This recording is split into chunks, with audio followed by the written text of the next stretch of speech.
एक दूसरे की लड़ाई में तीसरे को जबरदस्त फायदा होता है। ये कहावत तो आप बचपन से सुनते आए होंगे, लेकिन आज जो खबर हम आपके लिए लेकर आए हैं उसमें ये कहावत बड़ी सटीक बैठती है।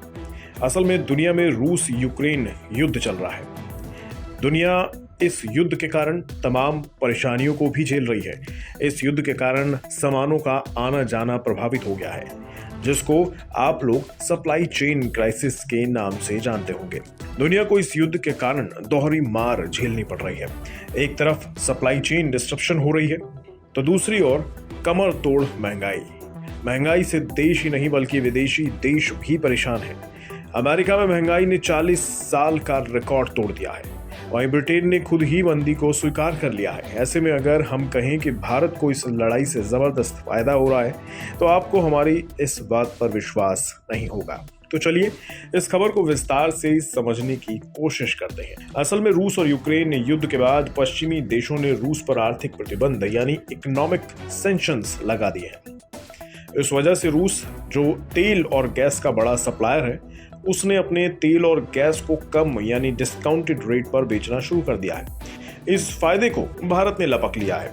अब आपके मन में सवाल जरूर आ रहा होगा कि भारत को रूसी तेल से कितना मुनाफा हो रहा है। तो चलिए इससे भी पर्दा हटा देते हैं। रूस से आने वाला क्रूड ऑयल भारत को करीब 35,000 करोड़ रुपए का फायदा दे चुका है।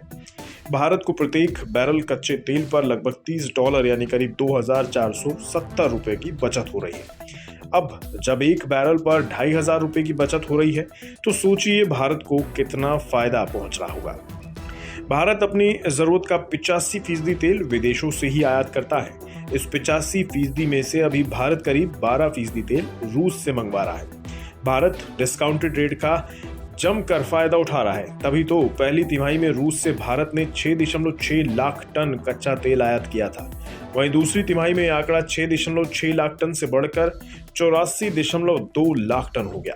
और तो और अब तो उम्मीद की जा रही है कि इस साल के अंत तक रूस से भारत $13.5 अरब का क्रूड आयात करेगा। अब जाते जाते क्रूड ऑयल के बारे में भी जान लीजिए। अभी क्रूड ऑयल $87 प्रति बैरल पर ट्रेड कर रहा है। एक समय था जब क्रूड ऑयल $136 प्रति बैरल पर पहुंच गया था, लेकिन अब इसमें हल्की नरमी भी देखने को मिल रही है। हाल के दिनों में भी ओपेक प्लस देशों की बैठक हुई थी, जिसमें तेल प्रोड्यूसिंग देशों ने किसी भी तरह की प्रोडक्शन में कटौती करने से मना कर दिया था। तो चलिए तेल भले ही ऊपर नीचे होता रहे, लेकिन भारत को जो डिस्काउंटेड दर से तेल मिल रहा है उससे एडिशनल बेनिफिट मिलता रहेगा, जिसका भारत को बम्पर फायदा भी हो रहा है। एक और भारत को कच्चे तेल के बदले में कम रुपया विदेशों में भेजना पड़ रहा है, वहीं दूसरी ओर देश का फॉरेक्स रिजर्व भी घटने के बजाय बढ़ रहा है।